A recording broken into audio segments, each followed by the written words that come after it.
Rain tapped gently against the windshield as Tanya adjusted her headband for the third time, staring out the passenger window of her mom's old Ford.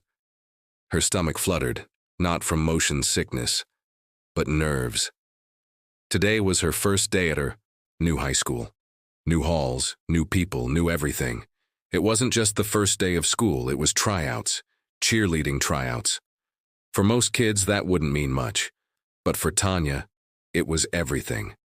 Back at her last school in Atlanta, she was co-captain of the cheer squad. She knew the moves. She had the energy. But here in Westfield High, none of that mattered. No one knew her. Not yet. "You'll do fine, baby," her mom said softly, reaching across the console to squeeze her hand. Tanya looked over and managed a small smile.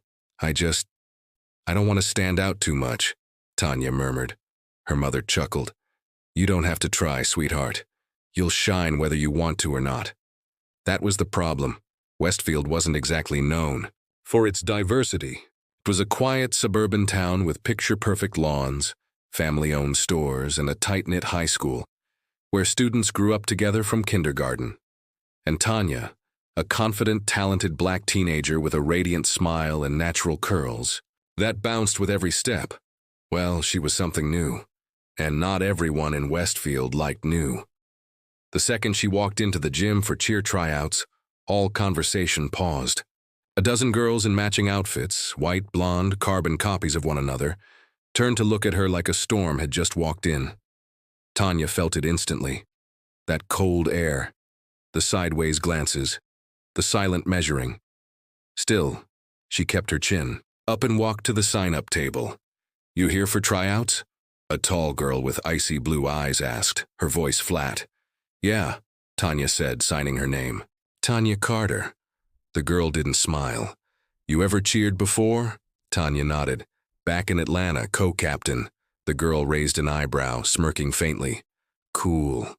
It didn't sound like she thought it was cool. The gym floor echoed, with sneakers squeaking and music blasting from a speaker. As the tryouts began, Tanya gave it her all. Her motions were crisp. Her smile was wide. Her jumps were higher than anyone else's. Even the coach, Mrs. Brennan, raised her eyebrows more than once. But that only made things worse. From the sidelines, Tanya could feel their eyes, whispering, watching, judging, jealous. Later that afternoon, in the locker room, the whispers got louder. "She thinks she's all that. Did you see how extra she was? Yeah, we get it. You're from Atlanta. This isn't beat." Tanya tried to ignore them, focusing on unlacing her shoes. But the comments kept coming, just loud enough to hear, just soft enough to deny. "She's not even trying to fit in. Watch, she's probably going to get the captain spot and pretend it's progress." When Tanya finally walked out of the gym, her eyes stung, but she didn't cry. She wasn't going to give them that. At home, she stayed quiet during dinner, swirling her mashed potatoes but not really eating. Her mom watched her closely. "Rough day?" she asked gently. Tanya nodded. "I made the team, but—" Her voice trailed off. Her dad, seated at the head of the table, looked up. He hadn't said much since she got home, but now his eyes were sharp. "But what?" Tanya shrugged. "Some of the girls, they don't want me there." "What did they say?" His voice was low, calm, but there was steel underneath. Tanya looked at him, debating whether to say more. Her dad was quiet most of the time, reserved, but she knew better. Behind that quiet was discipline, strength. A whole life he didn't talk about much. "They didn't say it to my face," she said, "just behind my back. They made me feel like I don't belong." Her father leaned back, crossing his arms. "Let them," Tanya blinked. "What?" "Let them underestimate you," he said. "It's the best advantage you'll ever have." Her mom gave him a look. "Robert," but he continued, "you're not there to make friends. You're there to rise. And rising makes some people uncomfortable." Tanya stared at him. He didn't raise his voice, didn't show anger, just quiet certainty. That was her dad. Calm as still water, but unshakable. She didn't know the full details of his past. She only knew he was once part of something big, something dangerous. Navy SEAL, he'd told her once, almost like a passing comment, like it was nothing. But Tanya had seen the way he moved, the way he scanned rooms, the way people looked at him in town. They didn't know what he'd done, but they sensed something, that quiet force. Back at school the next day, the whispers didn't stop. If anything, they got worse. Tanya would walk past lockers and hear stifled laughter. Her water bottle was accidentally knocked over. Her shoes were moved. Once, her practice uniform was missing from her locker. The other girls played it off, but she saw the smug smiles. She didn't say anything. She just kept showing up, practicing harder, smiling wider. But each day the pressure built. One of the worst was Amber. Amber was the unofficial queen of Westfield.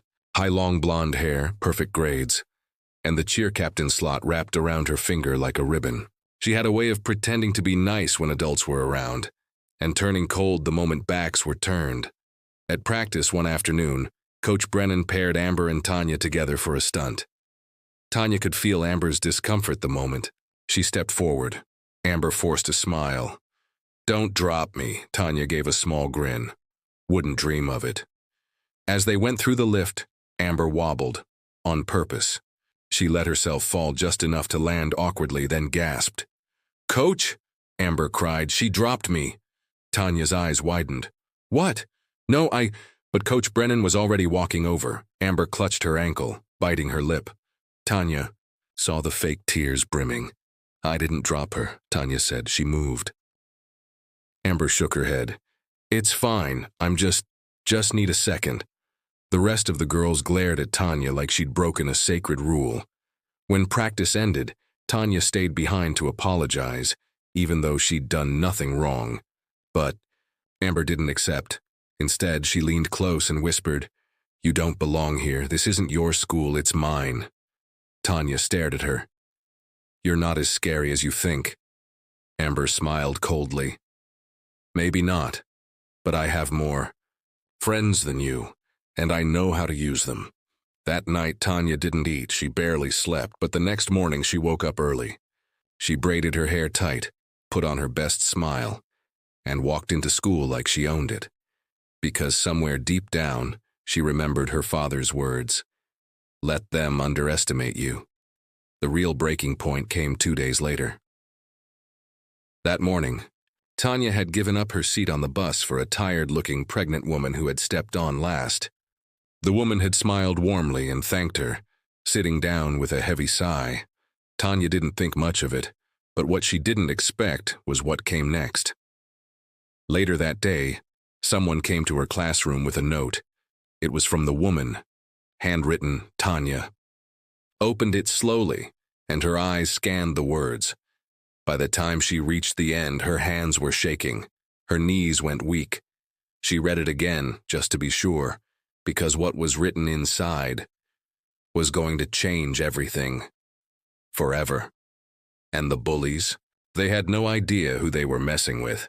Tanya folded the note slowly, her fingers trembling just enough to feel it.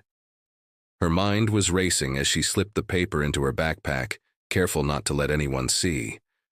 A few students nearby looked, up with curiosity, but she avoided their eyes. Her heart was beating so loud it echoed in her ears. The words in the note had been kind, personal, but the last line was what stunned her. "You remind me of someone I once knew, someone who changed my life. My husband would have wanted me to thank you properly. Let's meet soon. There's something important you need to know."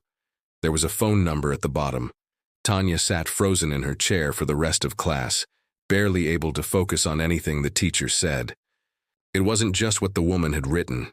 It was the way it made her feel, like something was shifting, like this wasn't just about cheerleading anymore, or school, or bullies. This was bigger. That night, she waited until both her parents were in the living room, casually watching an old movie. Her mom had her reading glasses on, flipping through a recipe book. Her dad, silent as always, had one hand resting on the arm of the couch, eyes half on the screen and half lost in thought. Tanya hesitated in the hallway, clutching the note. Should she show them? Should she ask about it? She ended up keeping it. To herself, instead she slipped upstairs and quietly shut her bedroom door. She stared at the paper again, rereading every word. The woman on the bus hadn't looked wealthy or important. She wore simple clothes, no jewelry, and she'd held her stomach like it was her only concern. But now, Tanya was starting to wonder, who was she really? And why did she say, "My husband would have wanted me to thank you properly"? That line stuck in her mind like a puzzle piece that didn't quite fit. After a long pause, Tanya picked up her phone and called the number. It rang twice before a gentle voice answered. "Hello?" Tanya cleared her throat. "Hi. This is Tanya. I gave you my seat on the bus this morning." There was a pause, then a warm chuckle. "I was hoping you'd call. Thank you again, sweetheart.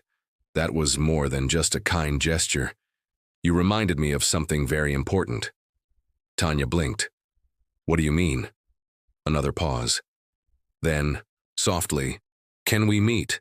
There's something I want to give you and something I think you deserve to hear." Tanya hesitated. Her father's voice rang in her head. "Trust is earned, not given." "Maybe," she said carefully. "Is it about the note?" "It's about much more than the note, Tanya. It's about who you are and who you're becoming." Tanya's breath caught for a moment. She didn't even know this woman's name. And yet, there was something about her tone. Calm, sure. Familiar, almost. They agreed to meet in 2 days, Saturday at the small park near the public library. But until then, Tanya had to face 2 more days of school. And those 2 days would feel like 2 years. The cheer squad had gotten meaner. Amber was in full control now, and every glance she threw Tanya's way was dripping with something dark, something more than jealousy. It was like she was trying to break her without saying it out loud. During one drill, Tanya caught one of the other girls nudging her foot during a spin, trying to throw her off. During lunch, her table was accidentally spilled on by a group of boys laughing a little too hard. Her books disappeared from her locker and reappeared later in the lost and found. The message was clear: leave, quit, give up. But Tanya didn't. Because now something bigger was pushing her forward. That note, that phone call, that feeling that something important was coming, and someone, somewhere believed in her. Still, she couldn't deny how heavy it all felt. She came home Thursday afternoon and went straight to her room, locking the door and sitting on the bed. She didn't cry, but her eyes stung. Her hands clenched into fists in her lap. She felt alone, outnumbered, and worst of all, unwelcome. A quiet knock came at the door a few minutes later. Her father. He didn't say anything at first, just walked in and sat beside her. They sat in silence for a while before he finally spoke. "You're holding it together," he said, eyes ahead. "But you're close to snapping." Tanya didn't answer. She didn't have to. "I know the signs," he added. She looked at him, her voice barely a whisper. "Why do they hate me?" "They don't," he said. "They fear you." Tanya frowned. "Fear me? I'm not scary." "You are to them, not because of what you've done, but because of what you could become." That made her pause. People, like Amber, they're used to controlling everything, but then someone new walks in. Someone they can't predict. Someone who doesn't bend. "But I didn't ask for this." "No one ever does," he said. "But it finds you anyway." She stared at him. "You've been through this before." He nodded slowly. "Not exactly this, but similar. Different places, different uniforms, same people." She wanted to ask more, about the SEALs, about his past. But as always, he didn't offer details, just the strength in his presence. "You're not alone," he said finally. "Not now, not ever."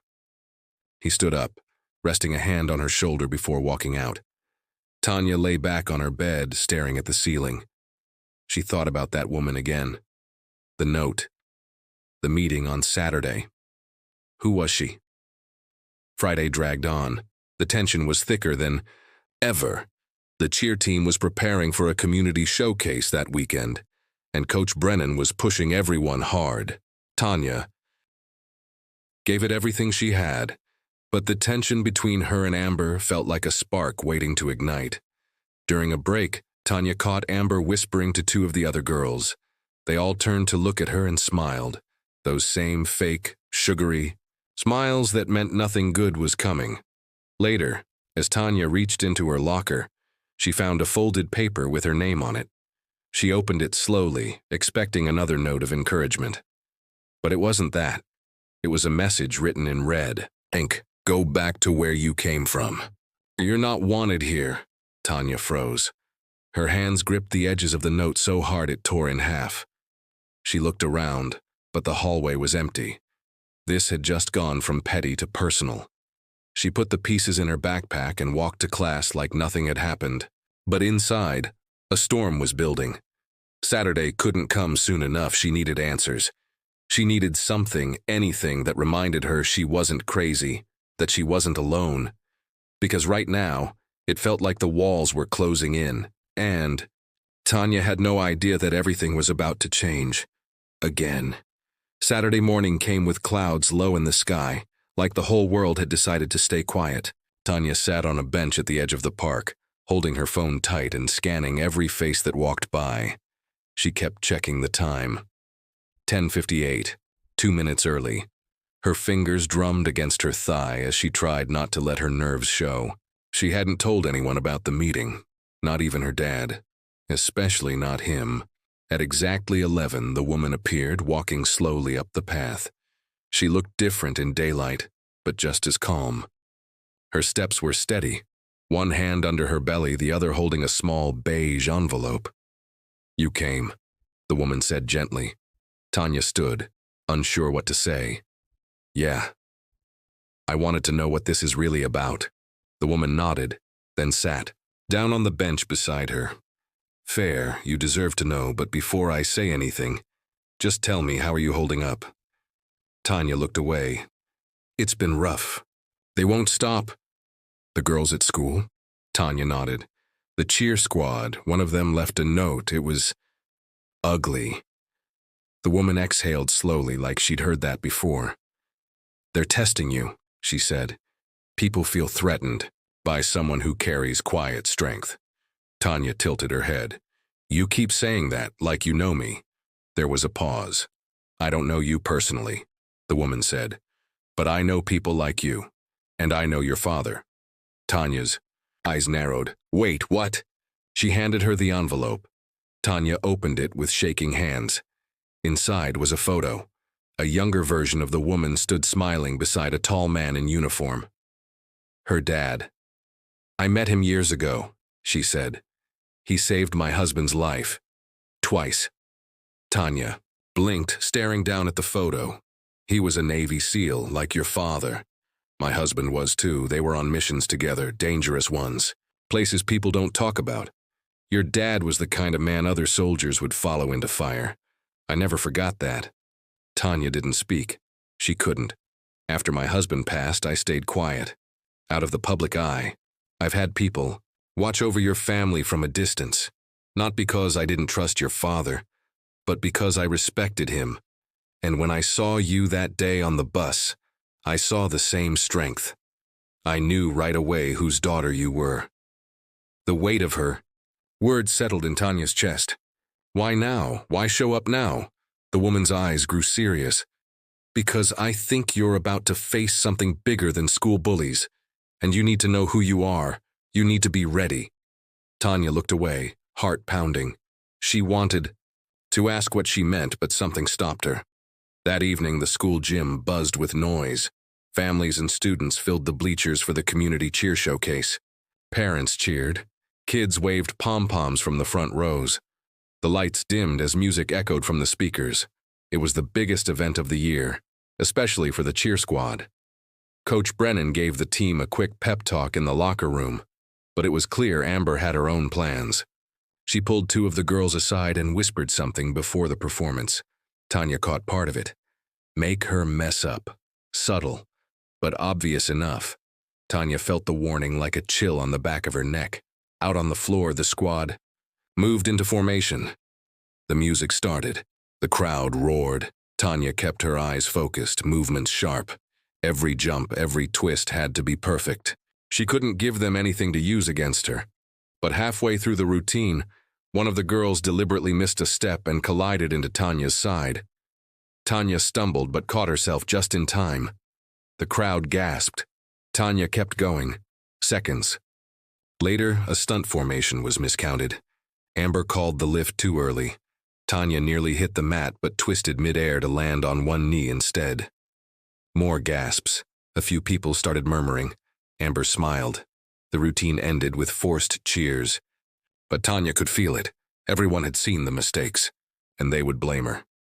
Back in the locker room, Amber acted outraged. "What was that out there? Tanya, are you trying to ruin this for everyone?" Tanya stayed silent. Another girl chimed in. "Yeah, you almost dropped the formation." Tanya finally spoke. "I didn't call the lift. Amber did, and Lisa knocked into me on purpose." Amber's face flushed. "Oh, please, paranoid much?" Tanya stared her down. "You want me gone so bad you're willing to sabotage your own team?" A tense silence fell over the room. Coach Brennan stepped in at that moment. "That's enough. Everyone go cool off. We'll talk next week." As the girls filed out, Tanya sat alone on the bench, gripping her water bottle. This wasn't just about cheerleading anymore. It was about power, about someone refusing to be pushed out. Later that night, she walked home alone, thinking about the woman in the park, about the photo, about her dad. There were so many questions she hadn't asked. Why did the woman say something bigger was coming? What did she mean by watching over your family? She turned the corner to her street and stopped. A black SUV she didn't recognize was parked across from her house. No lights on, just sitting there. Her dad wasn't home yet. Her mom's car was in the driveway. Tanya waited behind a tree, watching. After a few minutes, the SUV pulled away slowly and disappeared. Down the road, she stood there, heart racing. Was she imagining things? Or was something really going on? Inside, her mom was in the kitchen, humming softly as she cleaned. Tanya didn't mention the SUV, not yet. But she checked the locks twice before going upstairs. She couldn't sleep. Her phone buzzed at midnight. "No, Dame, just a text. Be careful who you trust, they're watching now." Tanya stared at the screen, fear creeping up her spine. This wasn't just high school drama anymore. This was deeper. Someone was keeping tabs on her family, and she still didn't know why. But the message was clear. She needed to stay alert. Because whatever was coming, wasn't over. The next few days felt like Tanya was walking through shadows. Every hallway at school, every glance from a locker, every whispered giggle or fake smile. It all felt heavier now. Like the walls had ears. Like the rumors weren't just gossip anymore, but something more targeted. The cheer team was colder than ever. Amber avoided her in public but made sure the rest of the squad froze Tanya out. Tanya didn't care about their approval anymore. What kept her up at night was the black SUV, the photo, the message, and the silence from her father. He hadn't come home in 3 days. Her mom said he was on a mission, standard procedure. But this time, Tanya didn't. Believe it, not completely. There were signs, subtle things, like the way her mom triple-checked the doors at night, or how she kept her phone close, even in the kitchen. Something was off. Then came the fire alarm. It was Friday, lunch period. Tanya was sitting in the cafeteria, alone, when the loud screech sent everyone scrambling. Kids flooded the halls, some laughed, others looked annoyed. Tanya grabbed her backpack and followed the crowd toward the field, but something in her gut told her this wasn't just a drill. Out on the field, the students gathered under staff supervision, but Coach Brennan called the cheerleaders aside. "We're not wasting the afternoon," she said. "Quick rehearsal, half stunts only." Amber rolled her eyes, but the girls followed orders. Tanya stayed back, uneasy. Then her phone buzzed again. Unknown number. "Leave now, the field is not safe." She froze. Her heart pounded. She looked around. Nothing seemed out of place. But she knew better now than to ignore a warning. Tanya slipped away, walking casually, toward the back of the school. She looped around the building and ducked into the gym's side entrance. heart pounding in her ears. She hid behind the equipment room and texted back, "Who are you?" The response came instantly. "A friend of your father's. You have to trust me. There are people watching the school, not kids, not parents, real watchers. They're looking for him, and now you." Tanya couldn't breathe for a second. She sat down against the wall, feeling the weight of it all. How could this be real? She waited for the sound of sirens or shouting or something, but everything outside remained calm. Students still laughed on the field. Teachers were still on duty, but she felt it in her bones. Something bad was coming. Then the gym door opened with a slow creak. Tanya ducked low and peered through the slats in the locker. Cage, a tall man in a maintenance uniform, walked in, but there was no toolbox, no cleaning cart, just a quiet, tense walk toward the locker room door. Tanya held her breath. The man stopped near the corner, pulled out a phone, and spoke in a low voice. "She's not on the field. Check the east wing, we'll find the girl." Tanya's stomach dropped. She was the target. She reached into her bag and texted the unknown number again. "They're inside. What do I do?" A pause. Then, "Stay hidden. Help is on the way." 10 minutes. 10 minutes? She didn't have 10 minutes. She crept to the storage closet and opened it quietly, slipping inside. She closed the door slowly, barely letting it click. Her breathing felt too loud. Her hands trembled. Outside, footsteps echoed on the gym floor. One set, then two, then more. Men speaking in low voices. They were sweeping the building. The tension pulled so tight inside her, she thought it might snap. Then, she heard it, one of them saying her name, Tanya Monroe. "Come out now. We're not here to hurt you. We just need to ask questions about your father." That was a lie. She knew it. And so did her body. Every instinct screamed danger.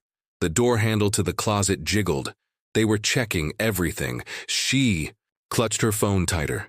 Every second felt like a lifetime. Suddenly, the fire alarm started again, but louder this time. Too loud, like it had been triggered again.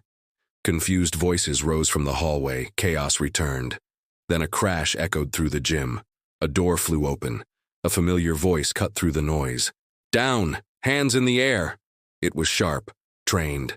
Commanding, her father's voice. Tanya opened the closet door a crack and saw him, dressed in civilian clothes but holding the posture of someone who had seen war. Behind him, two plainclothes agents moved fast, weapons drawn but controlled. The men in maintenance uniforms tried to run. They didn't get far. Tanya's father moved with force and precision, knocking one of them flat with a single strike. The others were taken down by the agents.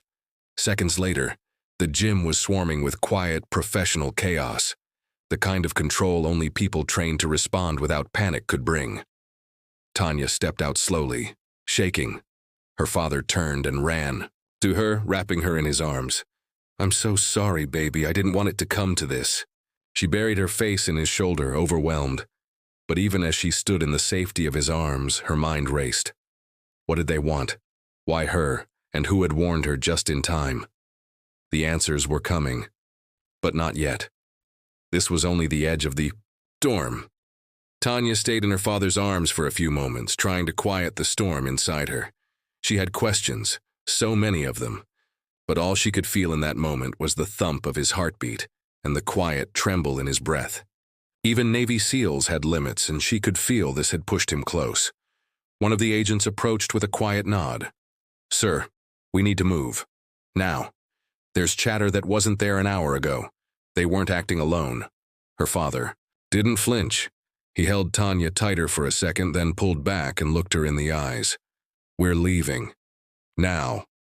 "No arguments." She nodded, still stunned, still processing.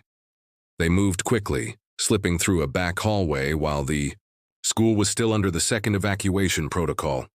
To everyone else, it probably just looked like another chaotic drill. But Tanya knew this wasn't about fire alarms. This was about secrets and her father's past. They got into a nondescript sedan parked by the faculty lot. Her father took the wheel, the two agents following in another car. Tanya's hands were still shaking. Her father reached over and gripped them gently. "I should have told you sooner," he said, eyes fixed on the road. But I didn't want you growing up in fear. I'm not scared of you, she said quietly. I'm scared of what's happening. He nodded, jaw tightening. You should be. Because if they came to the school, it means someone high up gave them information. Tanya blinked. Someone you worked with? Or someone I trusted, he said, voice low. Either way, it's worse than I thought. They drove in silence for a while, the world outside blurring past. When they finally stopped, it wasn't at home. It was an old cabin off a gravel road she didn't recognize. Remote, quiet, hidden. Her father got out, checked the perimeter with the kind of precision that made Tanya realize this place wasn't just somewhere he knew. It was somewhere he had used before, for safety or survival. Inside the cabin, things felt oddly calm. Basic furniture, an old radio, survival gear neatly stored. No TV, no Wi-Fi. Tanya sat on the edge of a creaky couch, still trying to catch up with reality. Her father finally sat down across from her, eyes heavy with something more than fatigue. There's more, he said, about why they want you. Tanya looked up. I thought they were after you. They were, he said. But now, they're after you too, for a reason I never expected. He took out a worn folder, thick and water-damaged. Tanya watched, as he opened it carefully, revealing a stack of old photographs, documents, and a birth certificate. Her birth certificate. But something was different. She leaned closer. It wasn't from her hospital. It wasn't even from their state. I don't understand, she whispered. He took a breath.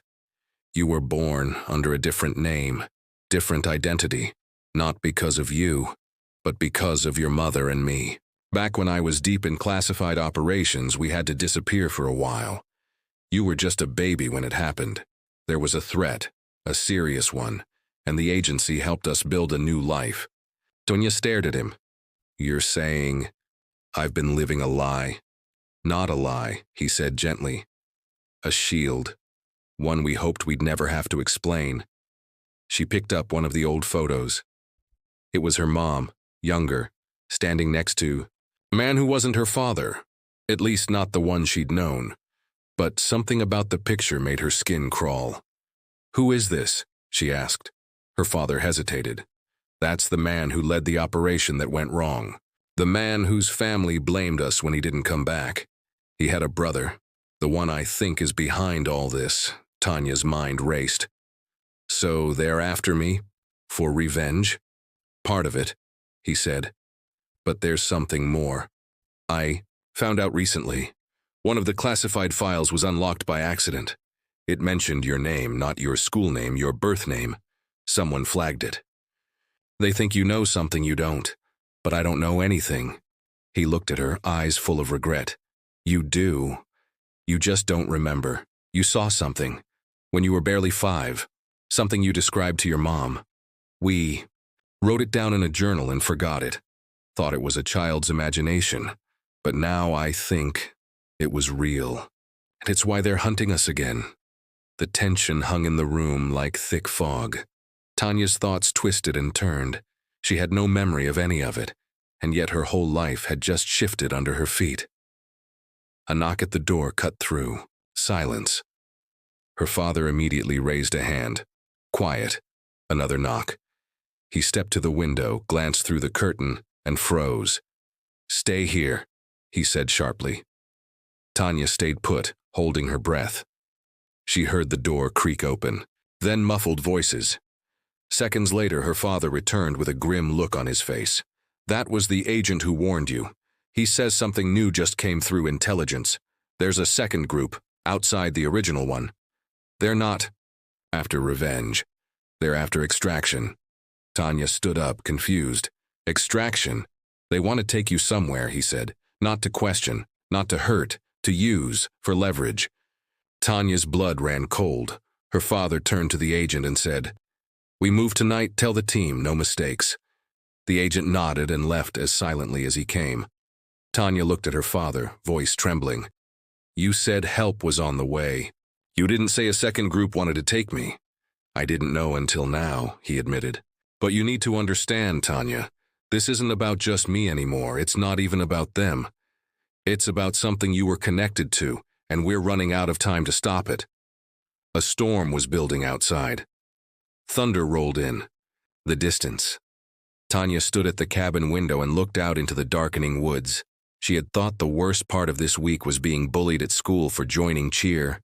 That felt like a different lifetime now. Like a different girl entirely.